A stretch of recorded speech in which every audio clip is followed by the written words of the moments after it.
Rafael Aranda Rocco, Jr. born November 20th, 1953, professionally known as Bembol Rocco, is a Filipino actor whose work ranges from films to television. He is best known for his role as Julio Madiaga in the 1975 film Manila in the Claws of Light. He has twin sons named Felix and Dominic. He is well known for his collaborations with director Lino Brocka, where he is a part of a group of actors called Brocka Babies, and directors such as Ishmael Bernal, Chito S. Rono, Marilu Diosabaya, and Joel Lamongan in the late 20th century. Huli-huli, huwag niyo ako sasambalin. Maski magulang ko, hindi ko pinayagan gawin yan. Kung sa akala niyo wala na akong silbi, ipapatay mo na lang ako. Pero huwag na huwag mo ako sasaktan.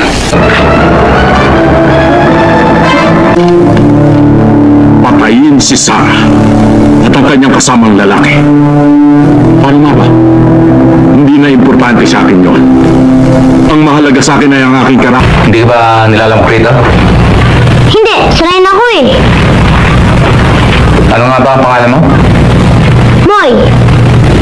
Bakit naman? Romeo, Moy. Siguro tamad ka maligo kaya ka tinawag mo no? Pag umuulan, naliligo ako.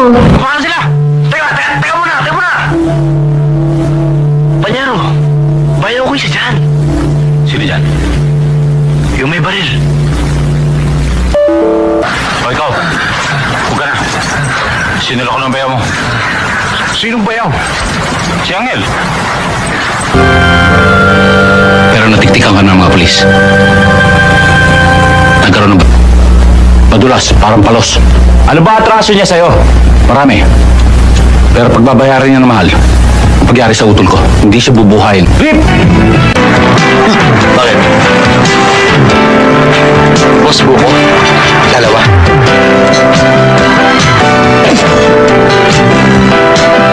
Kawang kayo ng Diyos.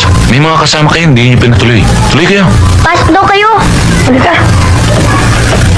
Ay, sila nga ako pala yung mga kaibigan namin.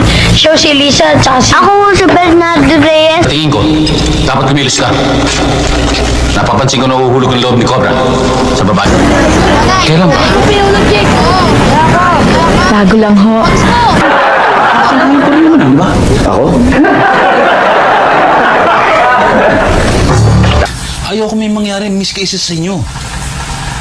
Mahirap na anak. Pamilya ng mayor ang binabangga natin. Kayo na ba galing yan? Sa abogado ni Viola. Makikipagkita na kami sa judge ni Viola. Pero kapag hindi ka huminahon, mapipilitan akong hunahan ka. Kaya kung pwede lang, baba mo na yung baril mo. Hindi... Hayaan mo na natin yung bata. Ano? Hindi ko pinatay si Fidel. Hindi ko magagawa yun sa kaibigan. Ako to, kahit anong pwede mong sabihin sa akin. Hello? Padre? Ganun ba? Mahal ka talaga ng taong bayan. Sa simula pa lang, alam kong magmahal. Hindi ko alam kung Kamusta naman ang enrollment ng dalawa? okay. Paano naman si Pinay na... Ako ang ama ng lalaking tinulak mo sa kanyang kamatayan. Ito naman kung makapagbalita ka, alam mo nanalo sa loto. Gusto ko din. Mga bata, alam mo, kung sila talaga, sila... Laging tumitingin sa akin na kung anong ginagawa ko. Nervous nga ako kasi parang mga mata ng demonyo na tinitingnan ako parati.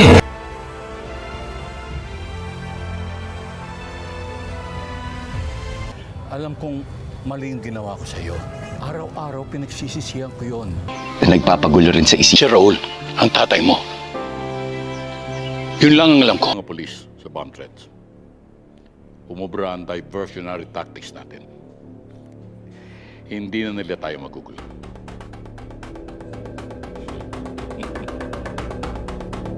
Ibang klase talaga yung abogado mo. Teka, abogado mo ba siya o jowa? Hindi ka makakakuha ng ganyang I'm a girl about a 10. I should fuck her in the Benz.